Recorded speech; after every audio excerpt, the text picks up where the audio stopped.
şey insan için ölçüsüz tenkit ya da aşırı övgü kadar zararlı olamaz. Merhaba sevgili dostlar. Bugün sözlerime ünlü Alman edebiyatçı, siyasetçi, doğa bilimci, ressam Johann Wolfgang von Goethe'nin sözüyle başlamak istedim. Peki neden? Çünkü eleştiri hakkında konuşacağız. Nedir eleştiri? Eleştiri yapmayı biliyor muyuz? Toplumumuz bu konuda eleştiri kültürüne sahip mi gerçekten? Eleştiri bizim toplumumuzda algılandığı gibi bir kişiyi, bir düşünceyi, bir olayı yerden yere vurarak tenkit etmek midir? Yoksa onu överek göklere çıkarmak mıdır? Toplum olarak eleştiriyi ne kadar biliyoruz? Sizce bir eleştiri kültürümüz var mı? Eleştiri bir kişinin kendisini ya da etrafındaki insanları olumlu yönde geliştirmesine katkı sunacak bir şeydir, bir yoldur, bir yöntemdir. Bugün içinde yaşadığımız toplum eleştiriyi ve eleştirilmeyi ne yazık ki hazmedebilmiş bir durumda değildir. Eleştiren eleştirmeyi, eleştirilen de buna tahammül göstermeyi ne yazık ki bilemiyor. Her iki durumda da seviyesizlik had safhada. Öncelikle bir insanın bir konuyu eleştirebilmesi için o konu hakkında gerçekten belli bir bilgi birikimine hakim olması gerekiyor.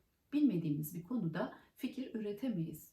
Ama ne yazık ki bizim toplumumuz bilmeden fikir üreten bir toplum. Bilgi sahibi olmadan fikir sahibi olunamaz. Oysa bir eleştiri yaparken yapıcı olmak gerekir. O fikri üretirken ben bu kişinin yerinde olsaydım bu olayı, bu düşünceyi, bu eseri nasıl geliştirirdim?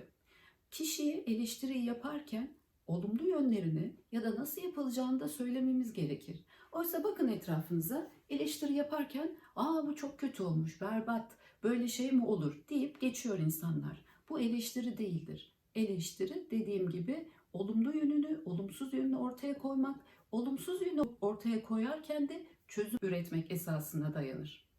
Eleştiri yapıcı olmalı. Karşımızdaki kişiye bir fikir sunmalı. Onu olumlayabilmeli. Onu doğru yöne yönlendirebilmeli.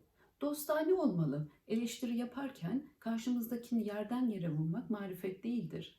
Önemli olan yapıcı kılabilmektir. Karşımızdakine de faydamızın dokunabilmesidir. İşte bu mantıkla hareket edersek eğer yaptığımız eleştiriler yerini bulur ve hem kendimiz hem de etrafımızdaki insanların gelişmesine katkı sunarız. Gelin isterseniz sözü çok uzatmadan bu konuyu çok iyi anlatan bir hikaye ile sözü bağlayalım. Hindistan'da çok ünlü bir ressam varmış.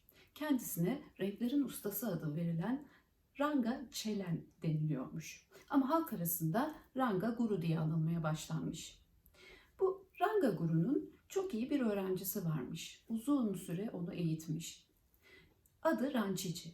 Ranchici bir gün ustasına bir resim yapıp getirmiş ve eserinin nasıl olduğunu sormuş. Ranga Guru, evet demiş, artık sen oldun, sen bir ressam adayısın.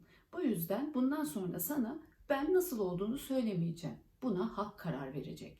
Şimdi senden isteğim, yapmış olduğum bu resmi Hindistan'ın en işlek caddesine, en kalabalık caddesine götür ve oradaki göze görünen bir yere yerleştir. Yanına kırmızı bir kalem koy ve bir de not iliştir. Notta şöyle yaz. Yandaki resimde görmüş olduğunuz hataları kırmızıyla çarpılayın. Ranchici ustasının söylemiş olduğu sözü dinleyerek resmi almış, Hindistan'ın en kalabalık caddelerinden birine gitmiş ve yerleştirmiş. Aradan birkaç gün geçmiş. Birkaç gün sonra resmine bakmak için caddeye gitmiş. Bir de ne görsün? Resim kırmızıdan görünmüyor. Sanki bir duvar. Her yer çarpı. Çok üzülmüş Ranchici. Resmi almış, ustasının yanına gitmiş ve göstermiş. Ustası demiş ki, hiç üzülme. Şimdi aynı resmi tekrar yap, yine gel. Ranchici ustasını kırmamış, gitmiş tekrar aynı resmi yapmış, ustasının yanına gelmiş.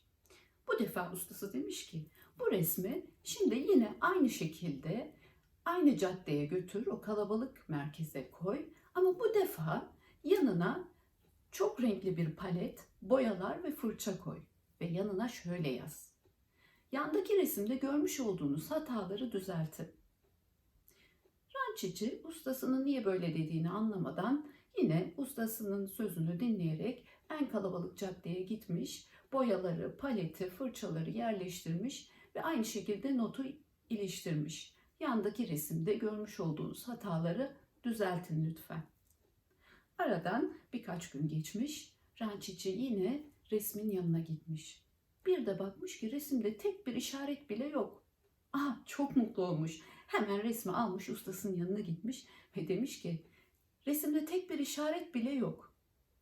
Ustası gülümsemiş ve rançiciye şöyle demiş. Sevgili rançici, sen insanlara fırsat verildiğinde ne kadar acımasız eleştiri yapabildiğini gördün. Hiç resim yapmamış, eline fırça dahi almamış insanlar, o güne kadar resimle alakası olmayan insanların nasıl acımasızca gelip resmini karaladığını çok iyi gördün. Ama daha sonra onlardan yapıcı bir eleştiri istedin. Dedin ki gördüğün hataları lütfen düzelt. Ama hiç kimse gelip bir fırça darbesi vuramadı. Neden? Çünkü yapıcı olmak eğitim gerektirir. Mesleğinde usta olman yetmez.